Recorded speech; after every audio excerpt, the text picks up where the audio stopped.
Assalamualaikum warahmatullahi wabarakatuh. Perkenalkan, nama saya Dela Tiara dengan NPM C1C023037 dari kelas 5E. Nah, kita akan membahas kembali tentang akuntansi keuangan lanjutan di bab selanjutnya, ini bab 8 tentang isu seputar konsolidasi. Nah, langsung saja perubahan dalam bagian kepemilikan entitas induk. Nah, pada bab sebelumnya kan telah dibahas perlakukan akuntansi atas akuisisi entitas induk terhadap entitas anak. Nah, berikut ini penyusunan laporan keuangan konsolidasian dalam kondisi tidak terjadi perubahan porsi kepemilikan. Nah, dalam praktiknya itu, bagian kepemilikan entitas induk dapat berubah baik meningkat ataupun menurun. Nah, perubahan kepemilikan akibat aktivitas pada entitas induk. Nah, perubahan bagian kepemilikan dapat terjadi akibat aktivitas yang dilakukan oleh entitas induk seperti membeli kepemilikan tambahan atau menjual sebagian kepemilikan kepada pihak lain. Nah, keduanya akan dibahas pada bagian berikut ini. Nah, yang pertama itu entitas induk mengakui sisi saham tambahan dari pihak ketiga. Nah, entitas induk dapat menambah bagian kepemilikannya atas entitas anak. Nah, jika sebelumnya entitas induk telah memperoleh pengendalian, maka penambahan bagian kepemilikan tersebut tidak mengubah substansi pengendalian entitas induk. Nah, menurut PSAK 65, perubahan dalam bagian kepemilikan induk pada entitas anak yang tidak mengakibatkan hilangnya pengendalian entitas induk pada entitas anak adalah transaksi ekuitas. Nah, transaksi ekuitas adalah transaksi dengan pemilik dalam kapasitasnya sebagai pemilik. Nah, dalam kasus ini, bagian kepemilikan non-pengendali akan berkurang. Nah, PSAK 65 ini itu tidak secara eksplisit menjelaskan akun ekuitas yang dimaksud. Namun, prinsip umum dari selisih yang timbul atas transaksi dengan pemilik dalam kapasitasnya sebagai pemilik diakui di ekuitas sebagai tambahan modal disetor. Nah, perlu diingat bahwa tambahan modal disetor tersebut dicatat oleh PT Induk dan bukan milik PT Anak. Nah, sehingga tidak dieliminasi dalam penyusunan laporan keuangan konsolidasian. Nah, dalam kasus tadi itu, tambahan modal yang disetor oleh PT Induk itu akan berkurang jika saldo tambahan modal yang setor PT Induk sebelumnya tidak ada, maka disesuaikan pada saldo laba. Nah, dalam transaksi ini tidak ada pengakuan tambahan atas goodwill serta aset serta liabilitas. Nah, selanjutnya entitas induk menjual sebagian saham kepada pihak ketiga. Nah, entitas induk juga dapat menjual bagian kepemilikannya atas entitas anak. Nah, di mana sebelumnya entitas induk telah memperoleh pengendalian akibat penjualan tersebut. Substansi pengendalian dapat hilang atau tetap ada. Dalam situasi tetap tidak hilangnya pengendalian, misalnya kepemilikan 80% menjadi 60%, PSAK 65 mensyaratkan perubahan bagian kepemilikan induk pada entitas anak yang tidak mengakibatkan hilangnya pengendalian entitas induk pada entitas anak. Nah, tersebut sebagai transaksi ekuitas. Nah, ketika proporsi ekuitasnya dimiliki oleh kepentingan non-pengendali berubah, entitas induk menyesuaikan jumlah tercatat kepentingan non-pengendali dan kepentingan non-pengendali untuk mencerminkan perubahan kepemilikan relatifnya dalam entitas anak. Nah, selanjutnya itu perubahan kepemilikan akibat aktivitas pada entitas anak. Nah, hal ini tuh dapat terjadi akibat aktivitas saldo laba, aktivitas yang dilakukan oleh entitas anak seperti membeli saham treasury dari entitas induk atau pihak lain dan menerbitkan tambahan saham kepada entitas induk ataupun pihak lain.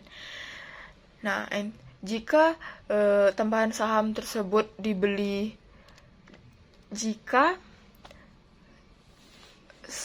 secara proporsional, maka tidak terjadi perubahan atas komposisi kepemilikan pada entitas induk. Nah, dalam beberapa kasus reisu tidak terjadi secara proporsional sehingga eh, kemudian ada entitas anak menerbitkan tambahan saham kepada entitas induk. Nah, entitas anak itu dapat menerbitkan tambahan saham ketika membutuhkan suntikan dana baru. Nah, ini itu dapat dibeli oleh entitas induk atau pihak lain. Jika dibeli seluruhnya oleh entitas induk, maka presentase kepemilikannya itu akan meningkat. Nah, sedangkan presentasi kepemilikan non pengendalinya itu akan berkurang. Akibatnya substansi pengendalian akan tetap ada karena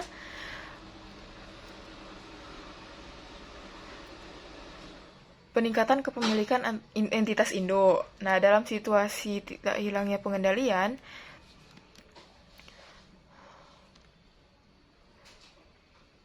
PSAK 65 itu mensyaratkan perubahan dalam bagian pemilikan induk pada entitas anak dan tidak mengakibatkan hilangnya pengendalian itu atas tersebut sebagai transaksi ekuitas. Kemudian entitas anak menjual saham tambahan kepada pihak ketiga. Nah, kondisi ini itu dapat terjadi jika entitas induk itu tidak berminat membeli saham tambahan sesuai proporsi yang menjadi haknya. Nah, jika dibeli seluruhnya oleh pihak ketiga, maka kepemilikan non pengendali akan naik.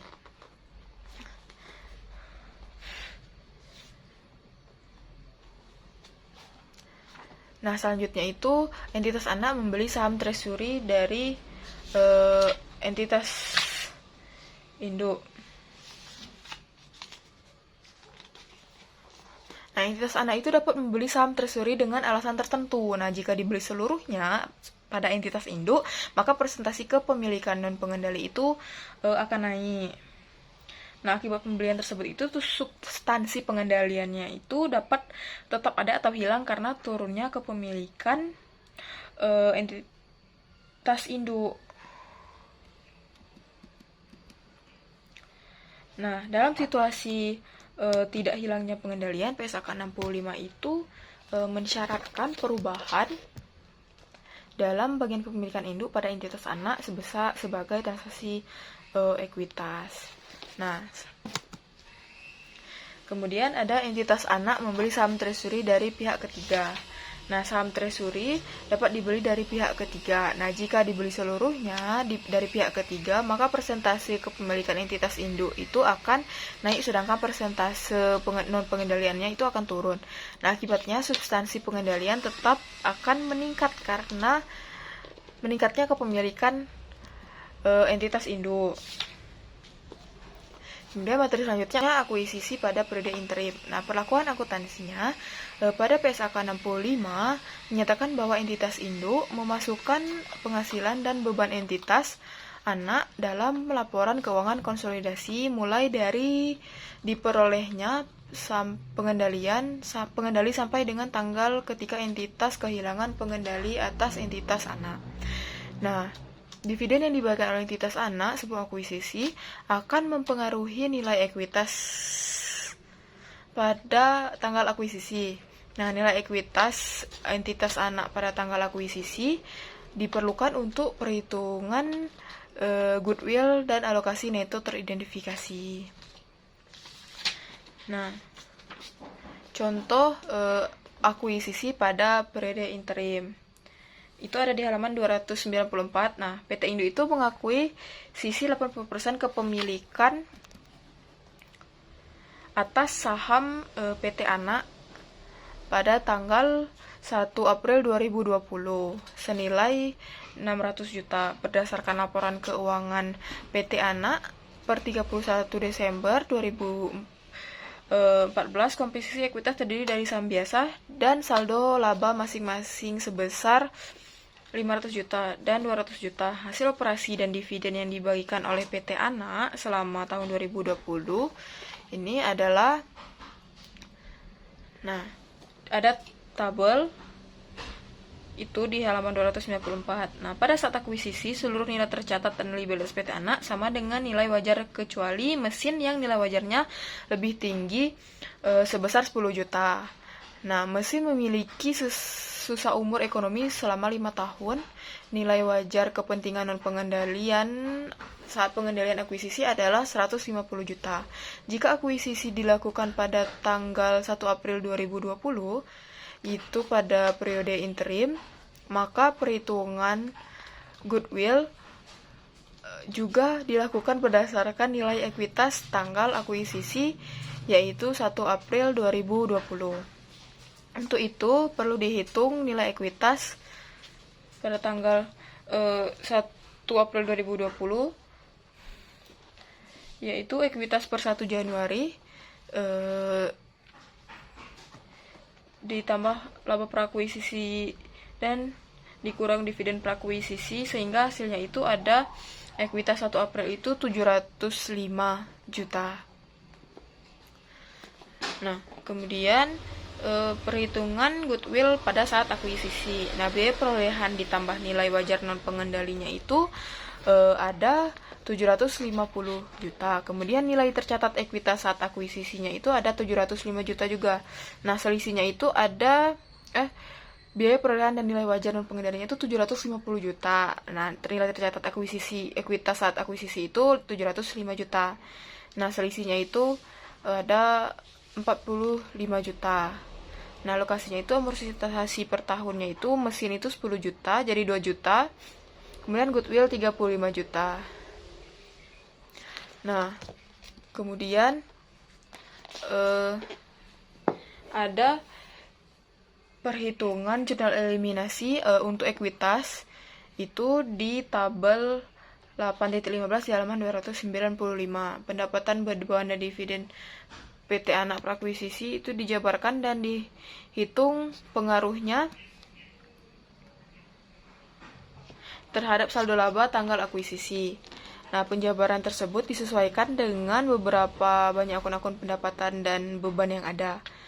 Nah, dalam contoh ini, pendapatan dan beban disederhanakan masing-masing menjadi satu akun saja. Nah, pendapatan, beban, dan dividen prakuisisi juga dialokasikan untuk pihak pengendali 80% dan non-pengendali 20%. Nah, sementara itu untuk goodwill serta aset dan liabilitas teridentifikasi diperoleh perhitungan ada tabelnya juga di halaman 295 di tabel 8.16.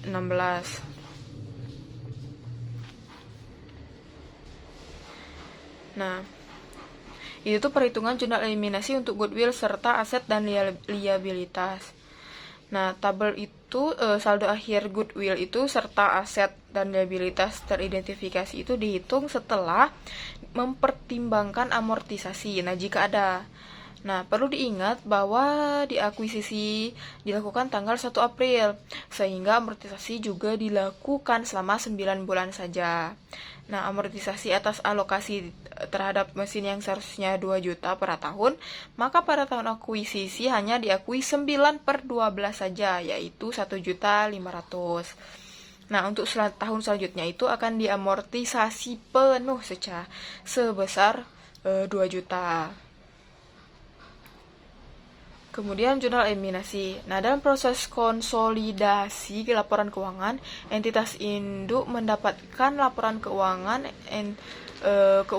auditan entitas anak untuk periode 1 tahun sejak awal tahun hingga akhir tahun, sehingga penghasilan dan beban sebelum tanggal akuisisi dalam laporan keuangan tersebut harus dieliminasi dalam kertas kerja konsolidasi. Nah, jurnal eliminasi tersebut akan menyesuaikan nilai saldo laba pada tanggal akuisisi. Kemudian untuk contoh jurnalnya,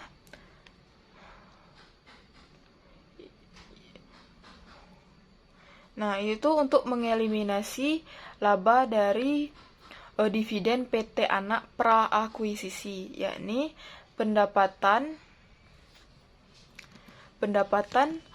pada debit 85 juta, pendapatan prakuisisi, kemudian di kreditnya itu ada beban prakuisisi 20 juta, dividen diumumkan prakuisisi 10 juta, dan saldo laba 5 juta. Nah, kemudian nilai saldo laba pada jurnal eliminasi sebagai penyesuaian nilai saldo laba menjadi nilai pada tanggal akuisisi Jadi selanjutnya itu dibuat jurnal eliminasi untuk bagian pasca akuisisi sebagai nah berikut, dimana saham biasa itu 500 juta, saldo laba 205 juta, bagian laba atas PT Anak 28 juta, dan bagian laba non pengendali itu 27 juta. Sedangkan di kreditnya, dividen diumumkan, ya ini pasca akuisisi itu 20 juta, kemudian investasi pada PT Anak itu 576 juta, dan kepentingan non pengendali 144 juta. Nah, kemudian diperoleh jurnal eliminasi untuk goodwill serta aset liabilitas teridentifikasi. Nah, mengeliminasi itu tuh di debitnya itu mesin senilai 10 juta dan goodwill 35 juta, dan di kreditnya akumulasi penyusutan 1.500.000, investasi pada PT Anak 34.800.000, dan kepentingan non pengendali senilai 8.700.000. Nah, kemudian jurnal eliminasi untuk goodwill dan amortisasi aset dan liabilitas teridentifikasi, yakni beban senilai 1.500.000 di debit, dan investasi pada PT Anak senilai 1.200.000 dan kepentingan pengendali senilai 300.000 di kredit. Kemudian kertas kerja konsolidasi. Kertas kerja konsolidasi antara akuisisi awal tahun dan interim memiliki prinsip yang sama, yaitu informasi keuangan entitas anak yang dimasukkan dalam kertas kerja adalah untuk periode 1 tahun, bukan hanya bagian dari pasca akuisisi. Oleh karena itu, bagian prakuisisi perlu dilakukan eliminasi, sehingga perbedaan kertas kerja konsolidasian antara akuisisi awal tahun dan interim hanya pada jurnal eliminasi. Nah, ada contoh kertas kerja konsolidasi tahun 2020 itu ada di halaman 297.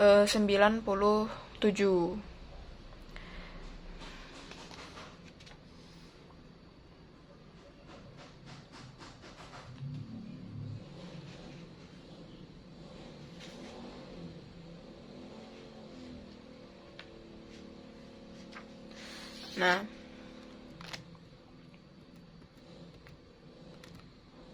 kemudian isu konsolidasi lainnya. Yang pertama itu ada saham preferen entitas anak. Nah, prosedur konsolidasi mensyaratkan seluruh ekuitas anak dieliminasi, sehingga ekuitas konsolidasi adalah sama dengan ekuitas entitas induk. Nah, jika entitas anak memiliki saham preferen yang dimiliki oleh kepentingan non pengendali dan diklasifikasikan sebagai ekuitas, maka dieliminasi terhadap kepentingan non pengendali. Nah, kemudian dividen saham entitas anak. Ada kalanya perusahaan mengumumkan dividen dalam bentuk selain kas. Nah, salah satunya dalam bentuk saham atau dikenal sebagai dividen saham atau saham bonus. Nah, ketika perusahaan mengumumkan dividen saham, maka setiap pemegang saham akan mendapat bagiannya secara proporsional, sehingga tidak terjadi perubahan komposisi antara pemegang saham, pengendali, dan non-pengendali. Kemudian ada pajak penghasilan pada laporan keuangan konsolidasian. Nah, laporan keuangan konsolidasian adalah entitas pelaporan, bukan entitas legal, karena pada dasarnya entitas yang bergabung adalah entitas legal yang terpisah. Laporan konsolidasian disusun dengan prinsip seakan-akan entitas yang bergabung adalah satu entitas, walaupun sebenarnya secara legal bukan satu entitas. Nah, dengan demikian aspek pajak berupa aset, liabilitas, beban, dan pendapatan yang dihitung pada masing-masing entitas dan dijumlahkan dari laporan keuangan entitas bergabung ke dalam laporan keuangan konsolidasian. Nah, kemudian laba per saham konsolidasian. Nah, berdasarkan PSAK 56 per laba saham, perhitungan laba per saham konsolidasian masih mengacu pada prinsip perhitungan LPS untuk entitas tunggal. Nah, hal perbedaan utamanya itu dalam perhitungan LPS, konsolidasian dilakukan dalam 2 tahap, yaitu pada tingkat entitas anak dan dilanjutkan pada tingkat konsolidasian. Nah, dan ada juga laporan arus kas konsolidasian. Nah, prinsip penyusunan laporan keuangan laporan arus kas konsolidasian mengacu pada PSAK 2. Nah, laporan arus kas konsolidasian disusun berdasarkan informasi pada laporan keuangan konsolidasian. Pada laporan keuangan yaitu laporan posisi keuangan konsolidasian, laporan laba rugi konsolidasian, dan informasi lainnya. Nah, seluruh transaksi terkait arus kas yang terjadi antara entitas yang dikonsolidasi sudah tidak dapat diperhitungkan dalam laporan arus kas konsolidasian karena sudah dieliminasi dalam rangka penyusunan laporan arus kas konsolidasian. Kemudian materi selanjutnya itu Appendix A. Dalam perubahan dalam bagian kepemilikan entitas induk yang menyebabkan perolehan pengendalian. Nah, penambahan kepemilikan dari tanpa pengaruh menjadi pengendalian dibagi menjadi dua, yakni perlakuan akuntansi dan jurnal eliminasi. Nah, untuk entitas induk dapat memberi pengendalian atas melalui beberapa tahap. Misalnya, pada tahap awal investor mengakuisisi saham entitas anak pada jumlah yang tidak signifikan, misalnya 15%, sehingga investor belum memiliki pengaruh atas invest pada tahun berikutnya. Investor mengakuisisi tambahan saham, sehingga kepemilikannya menjadi signifikan bahkan mayoritas. Nah, penambahan kepemilikan seperti ini disertai dengan perolehan pengendalian. Nah, perlakuan akuntansinya itu menurut PSAK 22, jika dalam satu kombinasi bisnis yang dilakukan secara bertahap, pihak pengakuisisi mengukur kembali kepentingan ekuitas yang dimiliki sebelumnya pada pihak yang diakuisisi pada nilai wajar pada nilai wajar tanggal akuisisi dan mengasui keuntungan atas kerugian yang dihasilkan. Jika investasi sebelumnya dicatat pada nilai wajar dan perubahan nilai wajarnya diakui sebagai penghasilan komprehensif lain, maka jumlah yang telah diakui dalam penghasilan komprehensif lain diakui dengan dasar yang sama sebagaimana dipersyaratkan jika pihak pengakuisisi telah melepaskan secara langsung kepentingan ekuitas sebelumnya yang dimiliki. Nah, artinya seluruh saldo penghasilan komprehensif lain tersebut diakui sebagai saldo laba. Nah, menurut PSAK 71, instrumen keuangan penghasilan komprehensif lain yang berasal dari investasi pada instrumen ekuitas tidak direklasifikasi ke laba rugi, melainkan saldo laba. Nah, ketika terjadi akuisisi bertahap dengan pengendalian, maka goodwill yang timbul dihitung ulang pada tanggal akuisisi terakhir dengan cara nilai wajar imbalan yang dialihkan ditambah jumlah setiap kepentingan non pengendali, kemudian ditambah nilai wajar kepentingan ekuitas sebelumnya, yaitu jumlahnya 100%, dan jumlah itu tuh dikurang dengan asetnya itu teridentifikasi pada tanggal akuisisi sehingga mendapatkan goodwill. Selanjutnya itu jurnal eliminasi.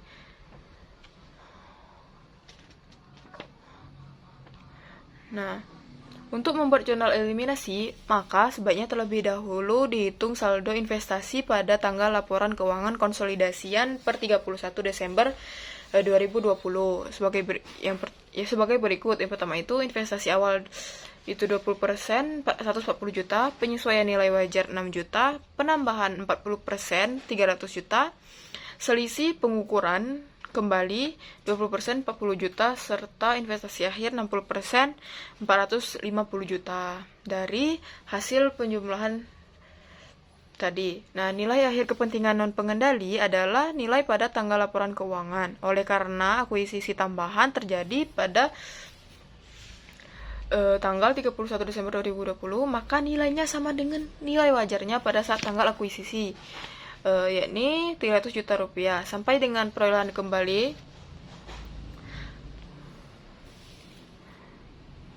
pengendalian tanggal 31 Desember 2020 tidak ada pengakuan bagian laba atas PT anak karena PT induk masih menggunakan metode nilai wajar. Nah, selain itu dengan metode nilai wajar, penerimaan dividen itu juga tidak mempengaruhi saldo investasi. Oleh karena itu, tidak ada eliminasi atas bagian laba dan dividen. Nah, namun saldo laba yang dieliminasi adalah saldo akhir, yang di dalamnya itu sudah memperhitungkan laba dan dividen PT anak.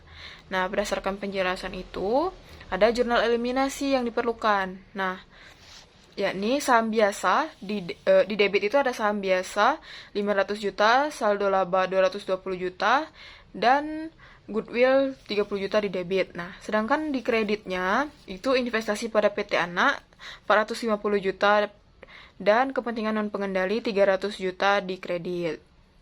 Jika penambahan kepemilikan dilakukan pada periode interim, misal 1 Juli 2020, nah maka penyesuaian terhadap nilai tercatat investasi dan kepentingan non pengendali dilakukan berdasarkan nilai wajarnya pada tanggal 1 Juli 2020. Nah, demikian juga dengan perhitungan goodwill dilakukan pada posisi tanggal 1 Juli 2020. Selanjutnya, penambahan kepemilikan dari pengaruh signifikan menjadi pengendalian. Nah,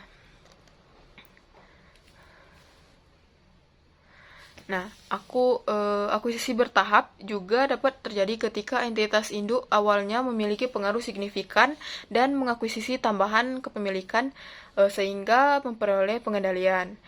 Sebelum akuisisi tambahan, ekuitas induk memiliki pengaruh signifikan sehingga mencatat investasinya dengan metode ekuitas. Dan ketika pengendalian diperoleh tetap dapat menggunakan metode ekuitas ataupun beralih menggunakan metode biaya. Nah, dalam pembahasan ini entitas induk itu tetap menggunakan metode ekuitas ketika memperoleh pengendalian. Nah, untuk perlakuan akuntansinya berdasarkan PSAK 22, jika dalam suatu kombinasi bisnis yang dilakukan secara bertahap, pihak pengakuisisi mengukur kembali kepentingan non pengendali ekuitas yang dimiliki sebelumnya pada pihak yang diakuisisi pada nilai wajar tanggal akuisisi dan mengakui keuntungan atau kerugian yang dihasilkan jika ada dalam laporan laba rugi. Keuntungan atau kerugian itu dihitung dari selisih nilai wajar dengan nilai tercatat sesuai metode ekuitas. Nah, goodwill yang timbul juga dihitung ulang pada saat tanggal akuisisi terakhir. Dengan cara itu, nilai wajar imbalan yang dialihkan dijumlahkan dengan jumlah setiap kepentingan non pengendali dan nilai wajar kepentingan ekuitas sebelumnya. Nah, jumlahnya nanti itu dikurangi aset neto teridentifikasi pada tanggal akuisisi sehingga hasilnya itu adalah goodwill. Kemudian jurnal eliminasinya. Untuk membuat jurnal eliminasi, maka sebaiknya terlebih dahulu dihitung saldo investasi pada tanggal laporan keuangan konsolidasian per 31 Desember 2020 sebagai berikut. Yang pertama, investasi awal 20% 140 juta, bagian laba PT Anak 20% 10 juta, dividen dari PT Anak 20% 6 juta, penambahan 40% itu 300 juta, kemudian selisih pengukuran kembali 20% itu 6 juta, dan investasi akhirnya itu nanti 450 juta. Nah, nilai akhir kepentingan non pengendali adalah nilai pada tanggal laporan keuangan, karena akuisisi tambahan terjadi pada tanggal 31 Desember 2020. Maka nilainya sama dengan nilai wajar pada tanggal akuisisi tambahan yaitu 300 juta. Nah, sampai dengan perayaan pengendalian tanggal 31 Desember 2020, terdapat pengakuan bagian laba atas PT Anak 20% karena sebelumnya PT Induk masih menggunakan metode ekuitas.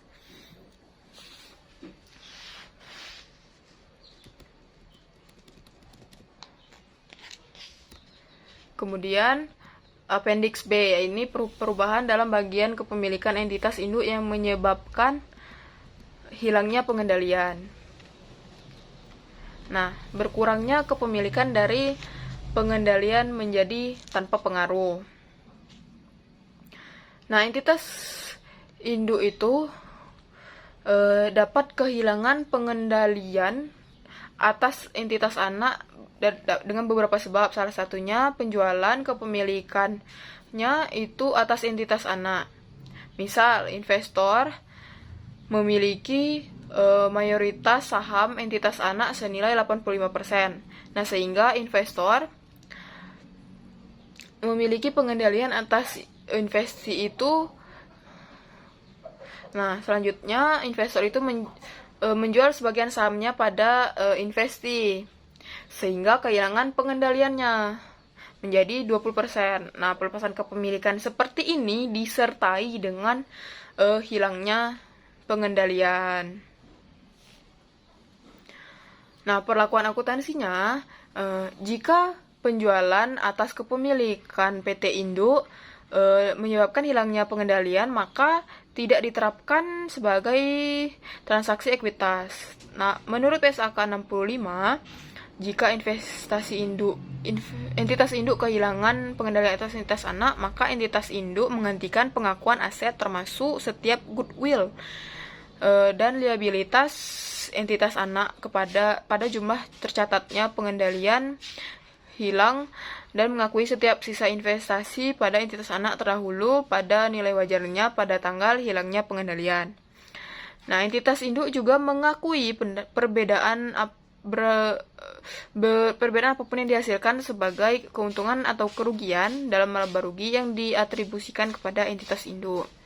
Nah, keuntungan atau kerugian tersebut itu terdiri dari dua bagian yang dihitung dengan cara nilai wajar imbalan yang dialihkan itu dikurangkan dengan nilai tercatat investasi yang dilepas, sehingga keuntungan akan menghasilkan keuntungan atau kerugian atas pelepasan. Kemudian yang kedua itu nilai wajar investasi yang tersisa dikurang dengan nilai tercatat investasi yang tersisa, sehingga akan mendapatkan keuntungan ataupun kerugian atas pengukuran kembali.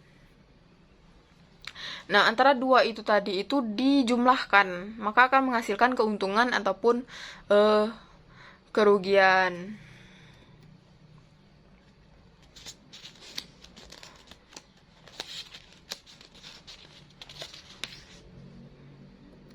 Kemudian perlakuan akuntansi selanjutnya itu